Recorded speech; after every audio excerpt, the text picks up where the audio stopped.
Edgar Morin explore l'idée que l'intelligence humaine ne se limite pas à l'intelligence cognitive, souvent associée à la logique, à la pensée rationnelle, et à l'analyse des faits. Son approche complexe et interdisciplinaire de la pensée met en lumière d'autres formes d'intelligence, jouant un rôle essentiel dans notre compréhension du monde, dans nos actions, et dans nos interactions humaines. Intelligence émotionnelle. Intelligence sociale. Intelligence intuitive. Intelligence corporelle ou kinesthésique. Intelligence pratique. Intelligence créative. Intelligence systémique. Intelligence transdisciplinaire.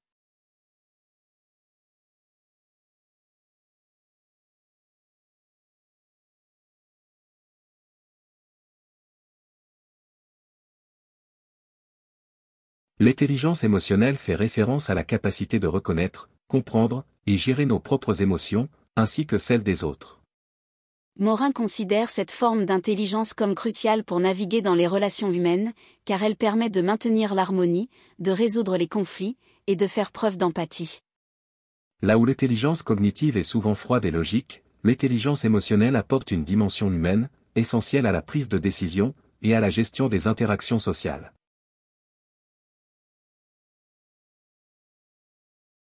L'intelligence sociale, ou la capacité à bien interagir avec les autres, est une forme d'intelligence qui implique la compréhension des dynamiques sociales, des normes culturelles, et des comportements interpersonnels.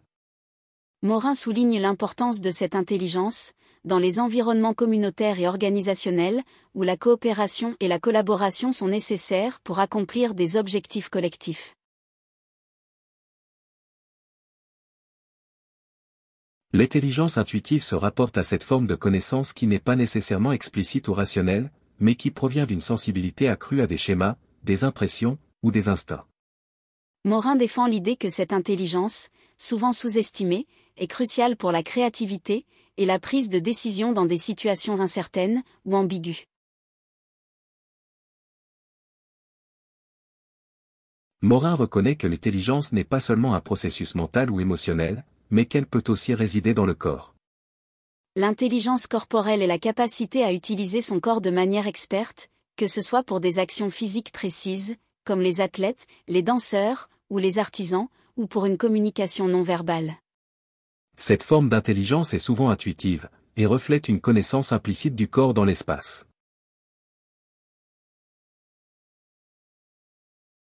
Morin mentionne également l'importance de l'intelligence pratique, ou l'habileté à résoudre des problèmes quotidiens et concrets. Cette forme d'intelligence est parfois négligée par les systèmes éducatifs traditionnels, mais elle est essentielle pour faire face aux défis de la vie réelle. Elle inclut la capacité d'improviser, de s'adapter rapidement, et d'agir efficacement dans des situations complexes. L'intelligence créative est liée à la capacité d'imaginer, de créer, d'inventer, et d'aller au-delà des schémas de pensée habituels. Morin valorise cette intelligence en la distinguant de la seule intelligence analytique. Elle est essentielle pour l'innovation dans les arts, les sciences, et même dans la vie quotidienne, en offrant des solutions nouvelles et inattendues à des problèmes complexes.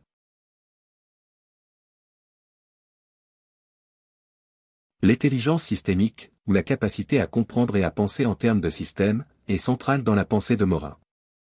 Il la considère comme cruciale pour saisir les interconnexions et les interactions entre les différentes parties d'un tout.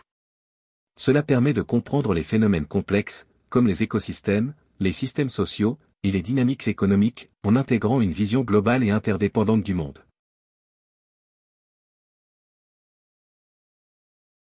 Enfin, Morin met un accent particulier sur l'intelligence transdisciplinaire, qui consiste à relier des savoirs issus de différentes disciplines, pour comprendre la complexité du réel. Contrairement à une approche cloisonnée, cette forme d'intelligence favorise l'interconnexion des connaissances, issues des sciences humaines, sociales, naturelles, et des arts. En intégrant toutes ces formes d'intelligence, Edgar Morin propose une vision riche et nuancée de la cognition humaine. Il critique les approches réductionnistes, qui limitent l'intelligence à la logique et à l'analyse rationnelle, et souligne la nécessité de reconnaître la diversité et la complémentarité des différentes formes d'intelligence, dans notre approche de la connaissance et de la compréhension du monde.